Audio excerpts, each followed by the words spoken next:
Good morning বন্ধুরা, কেমন আছো? আমি আবার অনেক দিন পর একটা ছোট্ট ব্লগ নিয়ে, ডেইলি ব্লগ নিয়ে তোমাদের সামনে হাজির হয়েছি।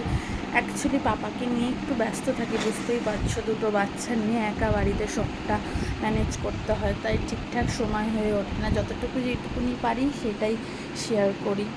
আর ভাবলাম আজকে একটা ব্লগ দেওয়াই যেতে পারে, ডেলি ব্লগ। তো চলো, ঘুম থেকে উঠে মেয়ে চলে গেছে স্কুলে, ওর এক্সাম স্টার্ট হয়ে গেছে।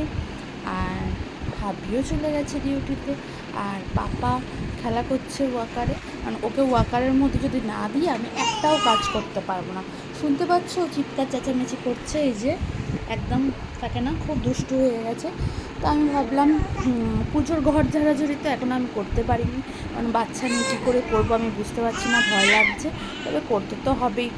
তো ভাবলাম চলো বেডশিটটা চেঞ্জ করা যাক। তো চলো আমি কাজগুলো করে নিই। একটা কথা অনেকে আমাকে আর কি জিজ্ঞাসা করেছে মেসেজ করে, যে তুমি তোমার পাপা, মানে আমার ছেলের ভিডিও করি, ছেলেকে দেখায়, হাবিকে দেখায়, মেয়েকে বেশি কেন ক্যামেরার সামনে আনি? তো সত্যি কথা বলতে কি, সোশ্যাল মিডিয়া তো মেয়ে সন্তান, তো মেয়েকে আমি অত এটার মধ্যে ইনভলভ করতে চাই না। আর আমি চাই না যে মেয়ে সোশ্যাল মিডিয়ায় আসুক, ওকে নিয়ে কোনো ভিডিও করি, মাঝে মধ্যে দুই একটা ফটো আপলোড করি, এটাই যা আমার ঠিক পছন্দ না, তার জন্যই আমি দিই না। তো পুজো তো চলেই এলো, তোমাদের শপিং কি এখনও চলছে? তাহলে বলো। আমার খুব বেশি একটা হয়নি, একটা দুটো হয়েছে, সময় পাইনি, এক্সাম যেহেতু। তো এক্সামটা 27 তারিখ শেষ হবে, তারপর দেখা যাক কী করা যায়।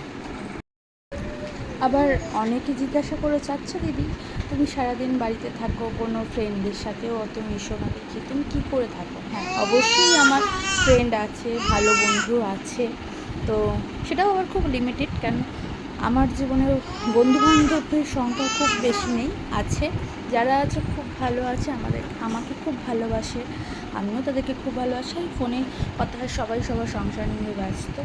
আর একটা কথা বলবো, আর আমার ফ্যামিলির মেম্বারদের আমি খুব ভালোবাসি, তো ওরা যদি আমার সাথে থাকে না, আর আমার ওই বাইরে বেরোনো বা অন্য কিছু অত কিছু লাগে না, ওরা থাকলেই আমার পৃথিবীর সব সুখ মনে হয় আমার কাছে আছে।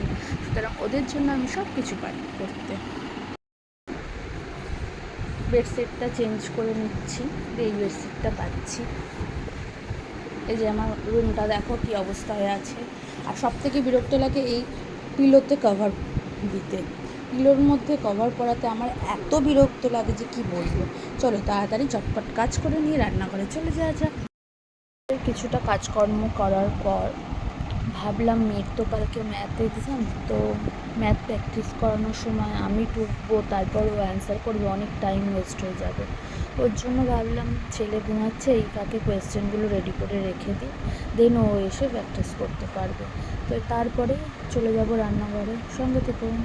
রান্নাঘরে চলে এসেছি, আলু বেগুন দিয়ে মাছের ঝোল করবো হালকা, এই যে তেল গরম করবো, মাছগুলো ভাজা হয়ে গেছে, মাছের ঝোলটাও আবার একদম রেডি, দেখতে পাচ্ছ। রাতের জন্য একটুখানি চিকেন কষা করে রাখছি, কারণ মেয়ের এক্সাম তো ওকে পড়াতে হবে, তাই এখনই করে রাখছি।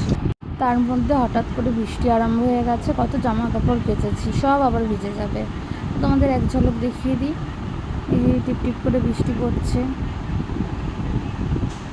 পাপা ঘুনু করবে না, চলো ঘুমাবে, চলো। পাপা টিপটা পড়েছে দেখো, একটু টিপ পড়াতে দেয় না, শুধু ছটর পটর করে, আর শুধু কার্টুন দেখবে, ও শুধু কার্টুন দেখবে। পাপা পাপা এটা পাপা, আর ওই যে পাপি, এটা হচ্ছে পাপা আর ওটা হচ্ছে পাপি, ঠিক আছে? চলো বাইরে দৃশ্যটা একটুখানি দেখিয়ে দিলাম, জোরেই বৃষ্টি হচ্ছে, এখন একটু কমেছে। বেশি বড় করবো না, রাস্তা দিয়ে একজন ছাতা মাথায় দিয়ে যাচ্ছে, ন্যাচারালি বৃষ্টি হলে ছাতা মাথা দিয়েই যায় সবাই, তো দেখালাম।